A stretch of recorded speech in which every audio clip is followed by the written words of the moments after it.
Okay then guys, welcome to another episode of the Deep Talks pod. It's just me and Arek today, and we're going to be delving into some subjects and having a deep conversation, covering some stuff about our lives, what we're doing at the moment, some of our opinions on a few current affairs, and yeah, just hopefully educating each other and educating whoever wants to view this podcast. So yeah, Arek, how's it going, mate? All good, mate, all good. Yeah, back with another conversation. Yeah. Some might call it chatting shit, but hopefully speaking some wisdom. I just wanted to start off by asking you, what are your goals and aspirations in your business right now? Well, at this moment in time, obviously doing what we're doing here now, I'm trying to build some sort of online presence, online brand, using me as the subject as such, and then developing that into something that we can start to give out to public, not just what I'm doing, my in-person stuff, like being able to mentor people, guide people, to be able to be the best that they can be, whether that be helping them along the road of maybe getting involved into combat sports boxing, but also not just that, using that type of mindset, that fighter's mindset, that fighter's development, that I've gained over the years and taught to fighters, young fighters, and people even just wanting to come involved and doing, the white collars. I've seen it there, the benefit it can have on just normal people, trying to create that into an online space, and build that community and build that camaraderie and everybody helping each other. And that's kind of like where I'm trying to move my business now into basically a type of mentorship, that yeah, we can create a community of people that are all striving towards kind of a similar goal, using that fighter's ethos and mindset. What about yourself, mate? Good to hear. For me, I took a step back, probably started this year, January, and looked on the business from the outside in, because as you know, we can both get caught up in doing long days and, weeks go by, months go by, and you might be doing some things wrong and you could do some things better. So I actually took a coach on board, and I am myself as well moving towards coaching a lot more of my clients online, mainly because it's never ending, and I like the fact that you can do it from anywhere in the world. And I'm still at a point in my life where there's a load of places I want to visit. And I've come to a point where, my time's limited in the day. We've all got 24 hours in a day. I've got to sleep. I've got my own training. I'm working towards, obviously, performance within the high rock space. And I've cut back on those hours in whether it's football coaching or personal training in the gym, and expanded with the systems and the software that I use to coach people online to provide an actual top level service, and still be able to probably even coach people better, because I'm there for them every single day. And I do feel like I've put the hard hours in the gym over the past 3 years, and I feel like everybody's got to experience that. I wouldn't go back 3 years ago when I was qualifying as a personal trainer and jump straight to the online. Well, I feel like the results that you've gained over the years, that I've seen even, in the gym, has set you up to be able to do this. If you hadn't have got them results, built that confidence within yourself as a coach, got that public, that social proof, from the results that you have got, basically, because your game is a lot of transformation type stuff, physical transformation, taking people from point A to point B and turning people into, photo shoot ready type of it's a massive achievement, to be fair to people. People have never been in that shape before, and you're getting them there, and you're guiding them. Well, I think that because you've done them steps, you've got yourself into a position now where you can, push onto that online one-to-one coaching and stuff like that. Yeah, I do feel like I've ran the online side of things on top of the in-person sessions, because it's very helpful for the people that come and see me in person, and I can stay on top. Well, yeah, the hybrid type stuff. I think most coaches who have got some sort of duty of care for their clients do that anyway. The ones who are maybe doing the boxing and stuff, I'll just give them some guidance and stuff like that, because they're obviously maybe going out doing classes at other gyms and what have you. But the ones who are coming to me for that physical transformation and sometimes mental transformation, I stay on top of them, and we give them obviously plans and programs to follow, and we've got to do that follow up. Now that's hybrid coaching basically, isn't it? Do you know what I mean? I do think it's obviously a space that you can't skip that one-to-one and the in-person sessions, because like you've mentioned there, it teaches you a lot about people, it teaches you to deal with people. be on time, and, you know, deal with various different people as well, which creates you. Well, it allows you to become a better coach. And then when you do go into the online space, it's almost just like a natural flow into copy and paste in it. It's just learning the systems and using the software. One thing I did want to ask you, because I've done a couple of them myself, the white collars. How do you think that helps a lad coming into the gym and striving towards doing a white collar? Because for me, I thought I had an ego about me when I was first doing it, because I was like, right, I've done footy all my life, I must be fit. And then I remember my first ever sparring session, and I was like, fuck, like, this is actually hard. It's a different type of fitness for one. You're out of breath for two, and then someone's trying to take your head off for three. And how do you think that can kind of grow you as a man, really? You know, when you've got these clients coming in and they say to you, day one, they might not be able to throw a punch, but they say to you, I want to do a white collar, I want to do a fight. Oh, well, mate, see, like, I'm going to be honest with you now, yeah? And I do white collar events, I run white collar events, and I train a hell of a lot of people who want to get involved in having that experience, yeah? When I was a pro, when I was an amateur, I turned my nose up at white collar boxing, yeah? I used to think, what is that? Do you know what I mean? Like, don't start trying to play with something that you shouldn't be playing with. That was my opinion on it, right? Now, as I've got older and I've met a lot more people and I've worked with a lot of different people, and I think, you know what, give them that opportunity, but it needs to be done correctly. It needs to be done with a good coach. It needs to be done with a good organiser. Do you know what I mean? I've seen some shows where it's not right and they're mismatching, and these guys are just basically coming off the road and they think they're hard and they're getting in and having a war. Now, sometimes it's good and it's dead entertaining, but sometimes there's accidents that happen, and I've seen people stretch it out. I've seen people, you know, being real bad ways, and you think that should not be happening. These people aren't prepared for this. Do you know what I mean?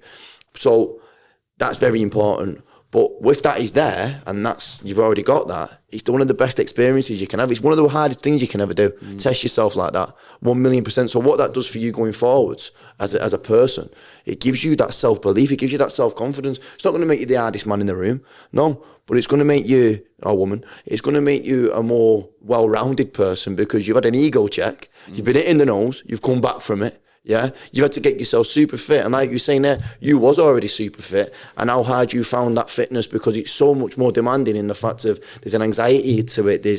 You've got to learn how to relax. It's a martial art at the end of the day. Like, however you go into mixed martial arts, boxing, Thai boxing, whatever it might be, they're martial arts, and you've got to respect that. Do you know what I mean? And I think people forget that. People think, oh, it's just, you know, you're getting in there having a tear up. Yeah, all right, yeah, you can do that, but try and do that with someone who's got a little bit of that martial art experience and a little bit of that understanding, or maybe you've got a bit of better coaching. You're going to come unstuck. So that's the best thing you can take away from it. I think that the whole process of coming into the gym, that ego check when you first spar, to getting yourself to the standard of being able to actually compete, and then when you do compete, the sense of achievement that you have from it, and the confidence that you got from it. I mean, we had Peter on here the other day. He's had a couple, lost a couple, this, that, and the other, but like the person that he will be from that as a self-development point of view, yeah, is, if he never had done it, it wouldn't have been nowhere near as where he's at now, like in terms of his mental state and how he thinks and like the person that he's become. Do you know what I mean? It was a unique experience for me. And I do think a lot of men out there think they can fight better than they actually can.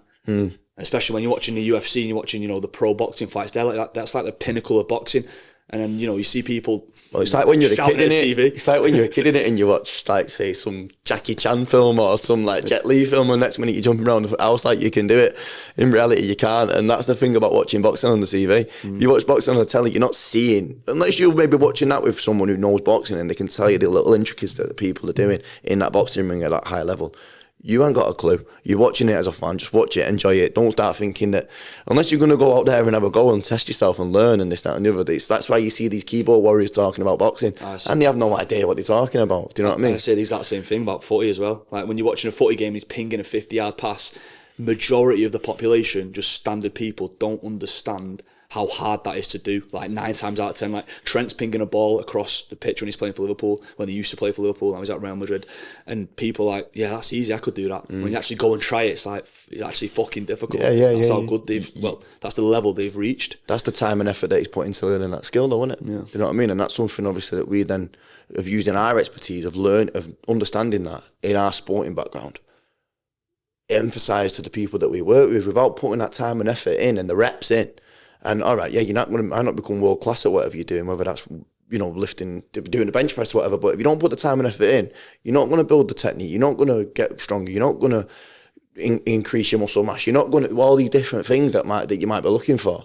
You're not going to get in without putting that time and effort in the reps. Do you know what I mean? That's where I think a lot of people are lost at the minute. And I want to ask your opinion on this, actually, because there's never been more information available to us through social media, whether it's you want to get in shape, you want to learn a new skill, a new technique, learn a new stream of income. Why are people finding it so difficult to then go and execute that? Is it because they're seeing people on social media that have already reached it? Or, is it it's never easy though. Exactly. I think the social media makes it look easy. Life isn't easy like that. Like some people they do something falls in their feet and they run with it and it works out. But a lot of the time, so many successful people have failed time and time again. Do you know what I mean? Because it's hard. It's hard if you're talking about, and this is anything, whatever you're going to go and do. It's very difficult. And as well, there's a lot of mixed information coming out as well about how to make money or how to get in shape or the things to eat or the things you shouldn't eat or this, that and the other. I think simple's best. Find something that you're good at or, find something that you enjoy to do in the gym and stick to it and try and build yourself around that. Do you know what I mean? And as time goes on, you become more educated in that area. Do you know what I mean? It's funny actually, because one of my mates sent me someone's post the other day, and he just literally put, "Yo, bro, how do we get to this level?" And I've got this rule: if someone's trying to sell you something through posting their lifestyle on social media, I'll never buy any of their course or anything they're trying to sell, because they're not posting any sort of knowledge or information they can give you. They're just boasting this lifestyle, which, it might be rented. They might not be living in these villas. They might not have all these cars. This moves on to that point about, obviously, the documentary that come out not long ago. Is it Manosphere? Inside the Manosphere. Yeah, that there. So, like, for me, like, you're watching that. Like, I only really I watched it just not even. I didn't even know it would come on Netflix. To be fair, I just decided I was going to flick it on. It was a new Louis Theroux thing, and I know his stuff's quite interesting. I mean, I'm not the biggest fan of Louis Theroux anyway, but I just think his stuff's interesting. And I seen, obviously, it's this HS Tiki-Taki geezer, and I'm not a fan of him. Straight off the bat, I think he's a goon. So I thought I'd give it a watch and see what they're breaking down. And that's it, literally it. They're selling to weak people, yeah. What they're doing is selling on somebody's insecurities and shame. Through shame. That's it. That's what they're using. And listen, insecurities sell.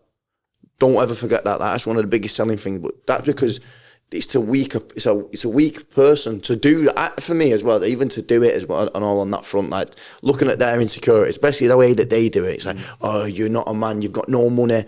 You're this, that, and the other. Do you know what I mean? You're a gimp if you've not got 15 birds around your pool. You know what I mean? All this type of stuff. Like, it's all bollocks. Absolute bollocks. Do you know what I mean? But that's what's making them money. So they're going to go and run with that. And HS Tiki-Taki is validating it by saying, well, I don't believe in all this shit, but I make money out of it. Well, you're a scumbag then, aren't you? Do you know what I mean? So you're not a man. You're not masculine. You're an actual gimp. Do you know what I mean? And you go around and you're getting kids to attack people. You're doing these madnesses like these women that are on there, like, and he's called an OnlyFans left, right, and center. He's basically doing that himself. He's selling his soul. He's selling his whatever it is that he's giving away to make money, to monetize himself. And that's all that these OnlyFans girls are doing, that he demonises, and he's got around him. Oh, so it's mad. And it's not just him. I mean, it was all of them on there, wasn't it? Do you know what I mean? Yeah. Well, it's just views on social media. I think social media can be powerful, massively powerful in creating a stream of income, but they're doing it in a wrong way. I agree with you where he's selling through putting shame on people and selling through people's insecurities. But on the flip side of that, I do agree with the fact that there is a lot of men out there that need that kick up the arse and that shove to go and do better. But he's timing, innit? He's timing that way. There is a lot of men who feel this way, and there is definitely become, over the past, I'd say, 20 years even, do you know what I mean? Where it's become like a thing of demasculating men, and being a bloke has been like, oh, you don't want to be a bloke. Do you know what I mean? Like, if you talk a certain way, you're a womanizer, or you're a racist, or you're a this, you're a that, you're a whatever, feminist. You know what I mean? Whatever you're gonna call it, yeah. There's been a lot of that just for men, just being men. Do you know what I mean? And there's a problem in society with that, 100%. Why do you think that? But they're capitalising on it by being extremely overtly that. And no one's saying now. No one's doing anything about that because they can't now, because it's just the internet is just too much of a big tool, and they can get a profile, and that's the thing. When you become too extreme in one way, it flies back the other way, and that's what Andrew Tate basically is as well. I mean, Andrew Tate's one of the cleverest business guys going about whatever he's doing, and there's a lot of stuff that he says where he's right, there's a lot of stuff where he says that I disagree with, but he's basically capitalised on the fact that he's seen society going one way, and he's like an anti of that. Yeah. Completely the other way, and that's making him loads of money, and that's making him getting him loads of views, because again, you've got men who are lost, who are looking for something. I mean, for me, I think you should find that in yourself and work on yourself, and just don't listen to nobody else and what they're saying and telling you that you need to buy this course or do that or whatever. Just focus on you. Do you know what I mean? I feel like they're getting the views in the first place because of how extreme that view is. Yeah, so it's not only pissing people off, but it's got a load of people agreeing with it as well, which is why the popularity of it's so big. That's why I think some of them are very clever. Some of these geezers are clever. I mean, Andrew Tate being probably the main one. He is a clever man, and he knows what he's doing. He knows what's going to be clickbait. He knows what's going to make him his views go through the roof. And then all of a sudden, he drops in little points of like gold. He's speaking the truth. He's speaking stuff that's very relevant, or he's speaking about things that most people would agree with. Yeah. Do you know what I mean? But in and around all that, there's loads of bollocks. Yeah, just getting loads of views. To get people in. Yeah, 100%. Speaking on that point, though, obviously, for one, testosterone's at an all-time low. We all know that tests have been done on that. But obviously, let's say going back 50 years, where the masculine man would go out and work, the wife would stay at home, take care of the kids, make the kids grow up, teach them life early doors, cook, clean, all that stuff. Where a lot of women still have jobs then, though. I mean, they still work. So a lot of women. Where's still that work. gone now, though? Why is that? Well, now society's changed. I think you can't afford that. Why is that such? Well, that's one case. Why is that such a demonised on thing now? I think it's switching. Though. I think more and more people do see the facts of like the value of having a solid family unit. I think it is changing. I do. I think that energy is moving, but it's now that people can't afford to do that. So now there's more demand on a man. In a sense, because a man on a single man on a wage will not be able to afford to do that, have that lifestyle. So now a man has to start a business. Now a man has to have 2 or 3 sources of income to be able to provide for a family, to have a good life, an holiday a year. It's a bog standard life. You know what I mean? Like it's not bog standard. I mean, you'd be lucky to have it, wouldn't you? Mum and dad together, and you know what I mean. And you're going to school, you're getting fed, and this, that, and the other. But maybe get one holiday in a year. But a man on his own wouldn't be able to afford that in most jobs. And that's the problem. There's the problem in society. When you're talking about testosterone being low, that the massive thing there is 100% pollutants in the system.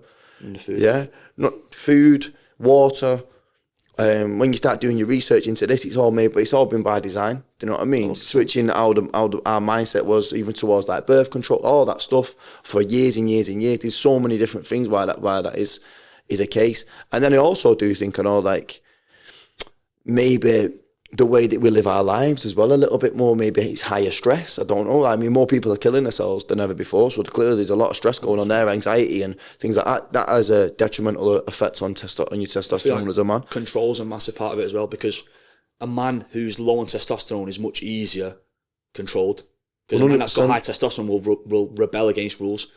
Well, yeah, 100%. I think that usually men who've got higher testosterone are someone who looks after themselves as well. So that's another factor in it as well. So they care about what they're being fed, information wise, and like environment. Everything, do you know what I mean? Do you know what I mean? Because usually, especially in this day and age.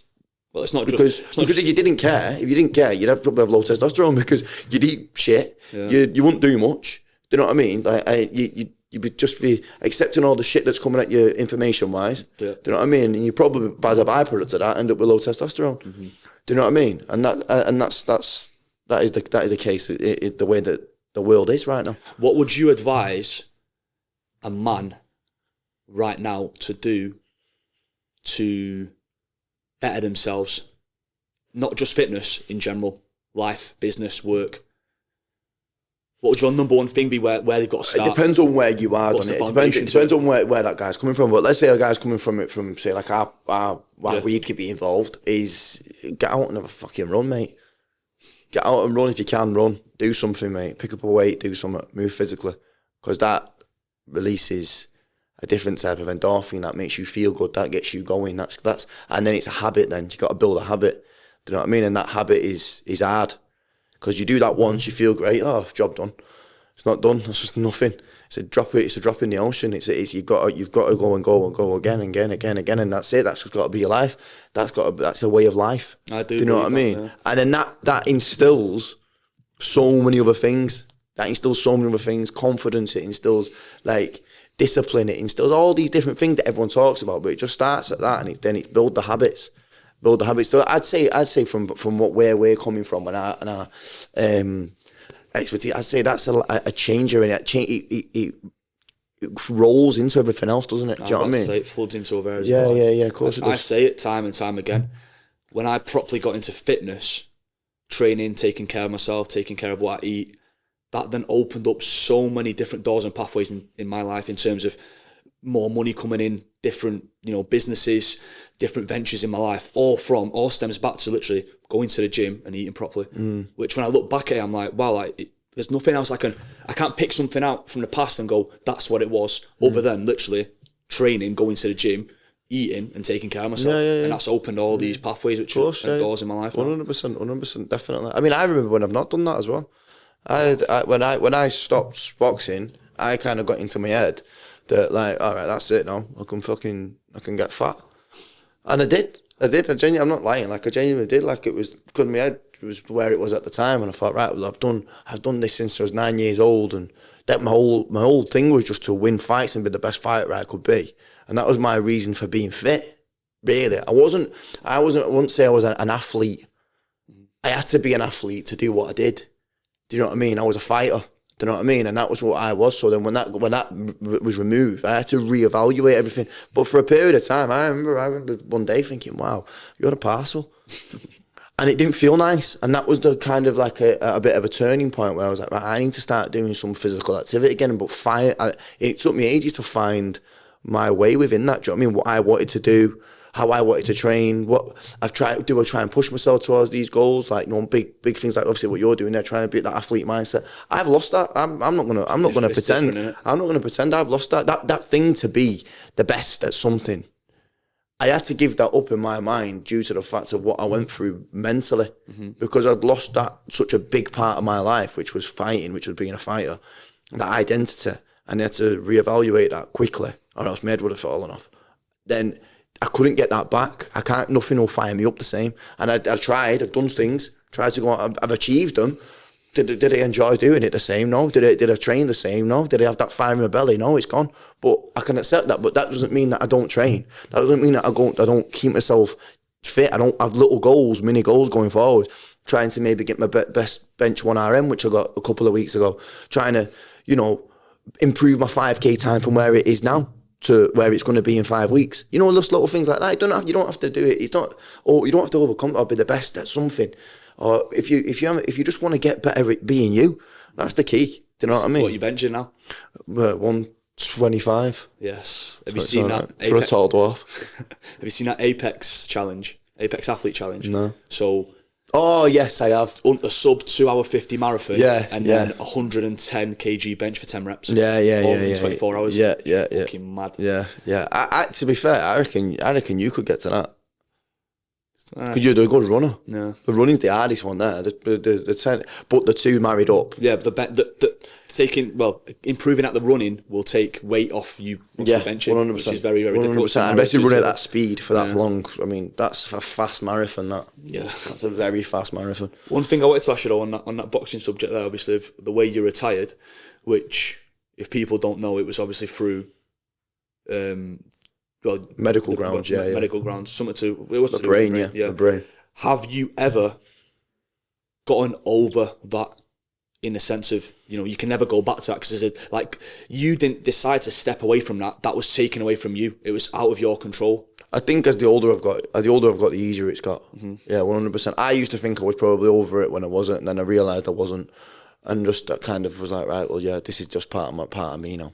Do you know what I mean? It's part of my story. It's just part of who I am. Now, listen, people have gone through much worse shit, but it was literally like grieving. It was like losing part of who I was, because that was literally who I was. That was it. That was the thing I was going to do. Do you know what I mean? I'd still be fighting now, wouldn't I? Do you know what I mean? But yeah, I kind of come to acceptance of the fact that that was never my path, and I can use that in the best way I can, or I can be a little bitch about it. Do you know what I mean? Which I've never been a little bitch. That's just not how I am. I don't operate like that. So if I'm going to live by that the way I think I am, I've got to back it up on her. Do you know what I mean? When we talk about being a masculine man, you've got to be a man. But listen, you can accept that it was a hard thing to go through. You can tell your story. You can, give people the emotion of what that was and how I work through it. But that might help other people. But I'm not going to let that define me. And I was never going to let it define me. I think it's good seeing someone go through something like that, because then you've had to kind of go full circle, reinvent yourself, and take what you've learned from that, and you've obviously built a business and your own brand from that. Yeah. But so have you. Yeah. You've done the same thing. Listen, I bet when you were playing football and you was coming up and you was a young lad, all right, then you're looking around, these lads maybe getting selected above you and this, that, and that, but you're always thinking, I'm going to get that, I'm going to do that. And then you get released. And I see so many lads, football lads, loads, lose their head for years. Do you know what I mean? Like, and they go down wrong paths and they're doing whatever they're doing because it's a loss. It's a loss because you're losing something that you really thought that was going to be your path. Some lads realise it sooner, or maybe they're not. They think that they've got the hunger, but they don't have the real hunger. Do you know what I mean? I think there's a lot of people like that in all walks of life who think they say that this is who they are, but really, when it comes down to the nitty gritty, they're not. Do you know what I mean? But in boxing, you get found out anyway because you get twatted. So, you know what I mean? But on a football pitch, maybe not so much. But but you're not going to keep fighting for that place in the team, or do you know what I mean? Whatever it might be. Yeah. I think I knew. Well, I wouldn't say I had a plan B. I always thought I'd go and play, professional football, make a career out of it, make a living out of it, and then when it does hit you. For me, it was like, shit, what am I now going to do? Because there's never a plan B. There was never like, right, I'll stop playing football if I don't get, a pro contract and then I'll go and do this. There was never a plan B. It was like, I had to think on my toes. Because I spent 3 years throughout COVID then working at Asda. And I'm not going to lie, I hated every single fucking day of that. I was coming into... Listen, I turned up, I put a graft in. That's always me. I think that's... Polish, isn't it? That's Polish. That's in the Polish blood. But every single day I was like, I need a way out. And that's obviously when I did set up my football coaching, and then I needed one more thing, a stream of income, so I could, say bye to that job. And obviously, well, I wouldn't say luckily enough, through my own hard work, I've managed to create what I've created now, which, if, going back, I would have never kind of imagined doing what I'm doing now when I was playing football. Because, I mean, for you, it's kind of led from boxing onto boxing coaching, but for me, it was like, I was never 18, I want to be a personal trainer. That was never something I was looking into. It's just kind of... Yeah, but listen, I'm a personal trainer as well. No, when I was, like I say, my points of view and how I've been able to create a business doing what I'm doing. When I was younger, when I was 16, I was going, no way am I going to be a personal trainer. I thought, I'll be a boxing coach. But my vision of being a boxing coach was not what I'm doing now. Now I've helped loads, like hundreds and hundreds and hundreds of people, kids, adults and everything, achieve certain goals in their lives, whether that be in the boxing ring or, just getting better at, whatever it is, whatever it is, fitness-wise and that. Mentally as well, because you're guiding people, you're mentoring people in that moment. Do you know what I mean? But, I didn't see that side of it when I was younger. Not at all. Do you know what I mean? You just see a personal trainer. And as well, the personal trainers that you see as well that are busy, in your face and that, they're them fucking steadied up geezers. Do you know what I mean? And listen, that's your game, and you want to get on the gear and that, and you want to, get wham. Go and do it. But the energy I used to get from them going back to being masculine men was not masculine. Mm-hmm. It was insecure. Okay, that's what I used to say. I'm not saying that everybody who gets on the gear is insecure. Yeah, that's not what I want to put across. What I'm saying is I seen loads of insecure men go into the gym trying to get big to think that was going to make them more masculine. I'm from a different environment. I'm from a different world. I'm from a boxing gym. I'm from a fighting background. That's not the game, mate. Do you know what I mean? We go and we test ourselves against each other, physically, mentally, from being kids. Right? You're earning respect of men. When I was sparring men when I was 14, do you know what I mean? Like, British champions as well. Like they were the same weight as me, and I remember taking a few licks off them, and you're like, wow, that's where I've got to get to. And now these guys, you know, was holding back on the course, but they give you a crack. I'm giving them a crack. You know what I mean? I'm putting it on them, and like they're giving it me back. Do you know what I mean? And you see what real men are. Do you know what I mean? Now this guy was at the time he was 30 odd years of age, and he was 50 something kilo. Now, he's not a big man, is he? Yeah. In retrospect, now you'd look back at it, you think, oh, he's dead, but mate, he was hard as nails. Now he had an aura about him. I remember him being in the gym, and I'd seen him being in the gym with the big guys. Like, there was another guy in there who was a light heavyweight, so that's a big mush. And he's walking around, and everyone's like, "You're right, Shinny." He was like, "This," you know what I mean? That's who. That was like everyone, and I thought, "Fucking hell, like that's a bloke." Do you know what I mean? And he was so nice and so respectful when he come over to me. And this is from I mean, talking years and loads of fighters that I'd seen that were like that. Do you know what I mean? So that's for me like that what is missing sometimes in the world, in the place of, like, say, being a personal trainer, which what I seen, I was like, I don't want to be that, but now that's what I am. Yeah. Do you know what I mean? But I'm different. It's different because I understand that other side as well, and I think, and I've seen so many good coaches in this space. Do you know what I mean? Who actually are mentors, men and women. Do you know what I mean? And they use their stories and their lives to be able to help people. I feel like there's a very small, I wouldn't say small, I know a handful of coaches that are very genuine and good, and they're actual mentors. They're not just doing it as a job. Like, they genuinely want to help people through, like you said, the background or their previous experience, and just a general, I get joy and satisfaction out of helping people. And you do have to be a certain type of person to inspire others and get your story to inspire others as well. Because I know loads of people, like the bog standard personal trainer. It's just like, you're looking at me, you're just thinking like, you make a lot of them are getting, like, obviously, I think when you're talking about a bog standard, and again, this is no disrespect to people who are in this situation right now, but your bog standard personal trainer is, they're working in a gym, the gym's giving them clients, and they're being a yes man to that gym. No, exactly. Yeah, right. And they're offering a service which they're not that fucked about, because they're not their clients, it's not their business, they're being given that business. Do you know what I mean? But now, if they have any ounce about them, and they have any desire and they have any drive about them, they're building a business off the back of that.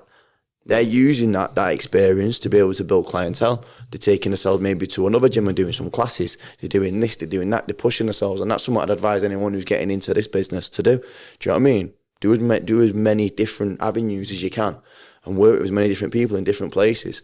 And if you are getting given clients, treat them like they're your own. Do you know what I mean? I get a lot of messages like that, like how have I got to where I am now? And I literally just, the first thing is, I obviously, and I think you have as well, I use social media as marketing and as a tool to put myself out there, whether it's Facebook groups, Instagram, always being active on social media. I mean, the thing is, we'll probably come across to a lot of people as annoying as fuck. Yeah. But I don't give a fuck. Yeah, exactly. Do you know what I mean? Like, listen, I don't care. Like, I try to be as genuine as I can on my social media. That's a big thing for me. Because I'd cringe out myself if I felt I was being a bit of a knob. Do you know what I mean? But if I'm putting out stuff that's genuine from me and my ethos and my business, then authenticity. Yeah, authenticity. I'll be authentic. Don't be a cringy bastard. But obviously, I'm a busy cunt. Yeah. But imagine, because then I say, like, imagine not being authentic on social media, and then someone's inquired, they've come on board, they've paid you, they've come in for a session, and you're a completely different person. You're a shadow of who you portray to be on social media. I couldn't stomach that. I couldn't imagine that even being yeah, or you act like you're somebody that you're not. Yeah, exactly. Do you know what I mean? Yeah, it's not. It's that for me. I couldn't do, because I cringe myself out.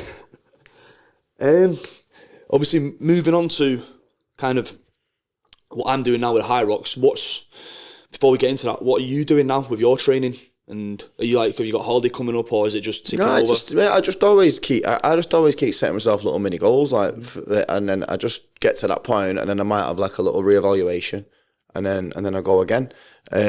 So where I'm at right now is I've got bigger, I've got stronger, and I do actually have a little bit of a thing. I want to get a bit leaner again. So in terms of my physical goals, how I look and all that type of stuff, so I'll be moving towards that. But then in going hand in hand with that means I'm going to start doing my more boxing again. I'm going to start getting more runs in. I'm going to start getting that cardio back up, which I always keep a maintenance on, but like sometimes you slack off because you're doing something else and you're busy with work and you got this, that, and the other going on. So that's something that I'm going to be focusing on. But like I said, I just turn the dial.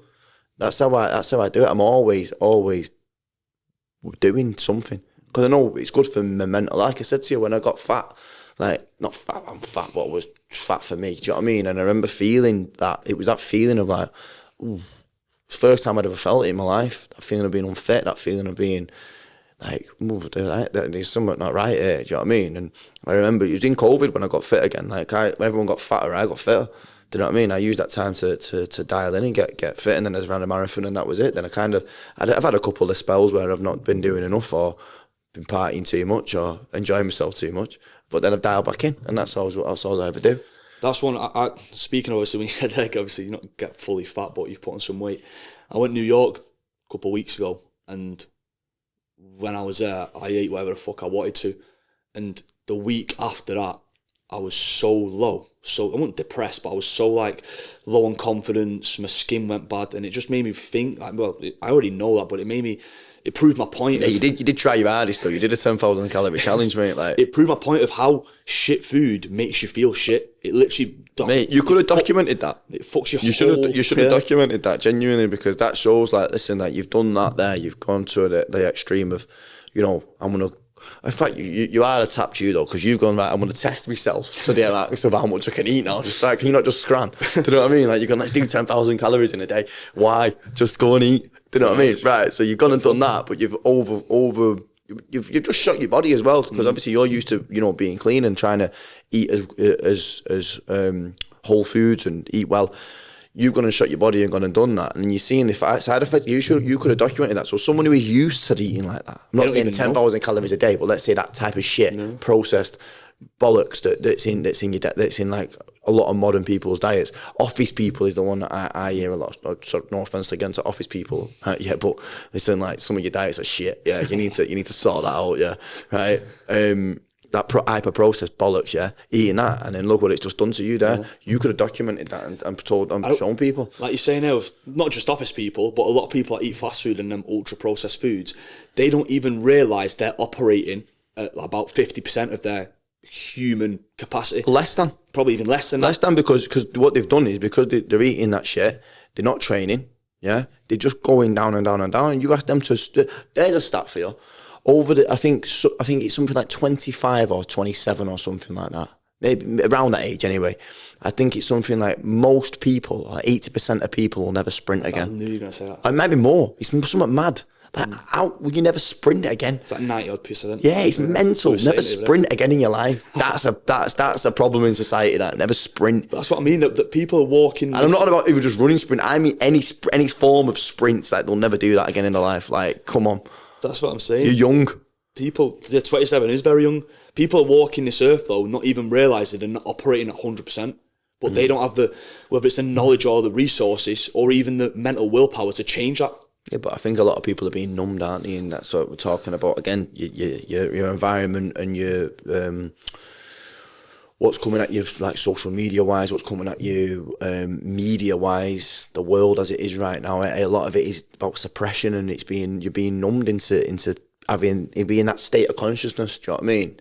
And that state, that frame of mind, and that's something that you need to assess, look at, and go, right, that's what this is. It's like a low vibration. I need to go away from that. I need to move away from that, either with what I'm consuming in everything, like social media, food, whatever, socially, who you're around. Do you know what I mean? And that changes you then. Do you know what I mean? It's a big one, because I hear a lot of people not even whether understanding that or believing that low vibration. I feel it now. Like, you know, when you I think when you get to the point of understanding it, you feel it. If you don't understand it and you close mind to it, that's it. It's about accepting it, isn't it? What you say will allow yourself to like believe. It's like someone who believes in Jesus Christ, or someone believes in Allah, or whatever it is. That's their direction, that's their ethos. Yeah, I believe in God. Yeah, I'm not too sure what direction I am with that, but I believe in God. Then you believe in that energy. You believe in that there's an energy there. Do you know what I mean? That you can feel. Do you know what I'm saying? And that's the same with like these frequencies, vibrations. If you're just going to be closed-minded to it, you're going to be numb. But they are there. It's almost like you can't deny it. Like everything's energy. It is there. It's all around you. Do you know what I mean? So when people do talk about like saying like someone's energy being low in a room, it brings the room down. It does. Someone who has got a low energy and like is a bit miserable and this, that, and it brings it down. It needs somebody in that room then to bring that back up and get everybody going. And there's certain people who have got that energy. I think I'm one of them people. I think I'm someone who can change the mood of a room pretty quick. Do you know what I mean? And it's usually for the positive. Yeah, I agree. But there's a lot of people who do it for the negative, and they're more infectious to the normal person. Yeah. Someone who's negative. It's almost like a delusion to him over there, but it's the truth to you because you're open-minded to it. Yeah, absolutely. And I'm aware of it. And I try then to when being aware of that, try and control my room, in a sense. Do you know what I mean? And in a social environment as well, like I'd always try and pick up from things, you know what I mean? And that helps with then everybody who's around you then being that little bit better or feeling that benefit from that, do you know what I mean? Positive, innit? So on that point there, we will bring this episode to an end. Thanks for listening, guys, and we'll catch you in the next one.